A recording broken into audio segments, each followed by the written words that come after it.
nag-podium ka ganyan, nag-first ka, yung parang pinaka gustong-gusto mo na binabalik-balikan?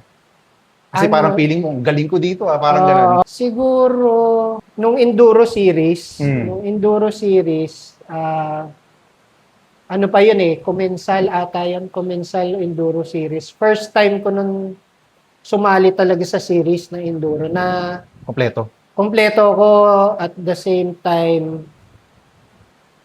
sarili ko yung bike. Kasi nung Oo. una nanghihiram lang Hmm. ako ng Enduro para makasali. First time ko sumali nun sa Marine Itogon, yung Enduro Series doon. Napakaganda kasi nung place at the same time parang pang ano siya, Enduro World Series Oo. yung dating. Then may stage kasi doon, mayroong mga berm tapos Bangin. mga bangin, malalalim talaga. Ang bangin doon, ga-building ang bangin.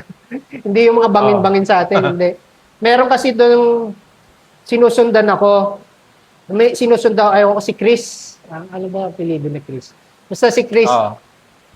sumemplang siya. So, yung ibang riders, hindi na papansinin niya. Ako tumigil talaga ako. Ginilig ko yung bike. Kasi nakabitin siya.